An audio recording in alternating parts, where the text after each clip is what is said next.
This is a tree. It is many years old, and I'm sure we all agree we'd like it to keep on going. These are 8th generation consoles, a mere 9 years old, yet some think it's time to let them go. Hello and welcome to Big Jim Gaming. What I'm talking about here is cross-generation games. You see, I've spotted on YouTube, and a few other places as well, a debate regarding whether cross-generation games are good. Now to me, initially, this seemed a bit of a no-brainer. I don't have a PS5 or an Xbox Series S, yet I can still play a lot of the newest games. How can it be bad? But the more I looked into it, the more I saw the other side's point of view. I'm not sure if there's a right or wrong answer here. I'll be interested to know your thoughts. So first of all, why are we still getting cross-generation games 2 years into the 9th gen of consoles' lifespan? Money. Plain and simple. Cold hard cash. Let's take one of the latest big hitter releases. God of War Ragnarok. Released on PlayStation 5 and PlayStation 4 as well. The reason being, because of various supply issues which we all know about and are probably quite bored of hearing, they've only sold approximately 25 million PlayStation 5 consoles. Now, God of War 2018 sold 23 million copies. And you've got to think to yourself, they're going to want to excel themselves and exceed previous sales with this sequel. Yet to sell 23 million, the same amount as the previous God of War title, 92% of PlayStation 5 owners need to buy the game. That's pretty much everybody. 23 million of 25 million. So, to give them the chance to sell the most copies and to make the most money, if they bring it out on cross-generation, not only do you have those 25 million PlayStation 5 customers, you also have over 100 million PlayStation 4 customers as well. Ipso facto, sell more copies, make more money. And I'm not against them making money, let me just say that now. If these companies don't make money, they stop making games. So we need them to make profits. Now don't get me wrong, we've seen a lot in 2022 cross-generation games. But the cracks are appearing. Gotham Knights, a highly anticipated game, has only released on 9th gen consoles. So it is getting less. I do think 2023 we're still going to get a large amount of cross-generation games, probably some even into 2024, but it is slowing. So what are the pros and the cons? Well, it all actually concerns graphical capability.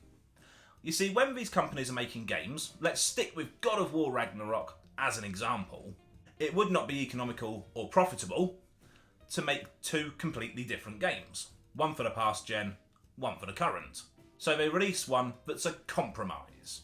So on the current gen, the PS5, you get an enhanced version with slightly enhanced graphics. And on the PlayStation 4 version, you get one that's equivalent to the previous God of War title. An 8th generation quality game, which, let's face it, still looks pretty darn good. The reason, or the argument, that this is a bad thing is it's not letting us push the newest consoles to their limit. The PlayStation 5, Xbox Series S hasn't been pushed by developers to its full graphical capability, meaning that we're not getting the best possible graphics on the games, because they have to compromise and make it so it can be on both generations. That's it in a nutshell, really. The games could be better, but because they're compromising for the previous gen, they're not pushing them as hard as they could. But you've got to weigh up as well, is it worth having some very, very good looking games still that could look a little bit better, and then letting all the customers that haven't been able to get a PlayStation 5 or can't afford one miss out on these games? The companies miss out on selling units of games, and we miss out on actually playing them. What are your thoughts there? Because I genuinely don't think there's a wrong answer. I've been giving this a lot of thought, and from my point of view, as a non-9th generation console owner, I'm quite happy for it to stay cross-gen as long as possible. from a very selfish point of view, it means that I get access to games which otherwise I might have to wait an untold amount of time for till I can afford to upgrade my console. Also, it means I can delay upgrading my console, which given the state of the world and money being quite scarce, I'm not in a hurry to do right now. Also, from the game developer's point of view, with the state of the world's economy openly known to absolutely everybody, they've got to be thinking to themselves, right, gaming's a luxury. So people who might have normally bought a current generation console without thinking, now might be delaying it for various reasons. We don't want to sell less games, let's make it so everybody can have it, and there's more profit for them. Don't forget, the only people that actually make any money on the sale of consoles are the manufacturers, i.e. Sony, Xbox, and Nintendo, although I've left them out of this one for obvious reasons. So from a game developer's point of view, they want to maximise their return, it just makes sense to them. And you know what? I would imagine the next generation to stick around for between 7 and 10 years. You might find actually it sticks around a little bit longer than the previous 8th gen, just because it's taken them so long to roll it out. We've got time for these higher graphical quality games to come, which are exclusive to PlayStation 5 and Xbox Series X. And yes, SPC, etc. as well. For now, let's roll with the punches. If I don't need to buy a PlayStation 5, I'd rather hold on to the money, just in case.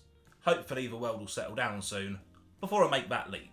What's your thoughts? Are you the same as me? Or are you on the other side of the fence? Do you think it's enough, and you're not getting the best gaming experience possible because of it, and you think it's time to change? Type in the comments below. I'd love to hear what you all think. And as always, watch this space. New video coming soon. Ta-da!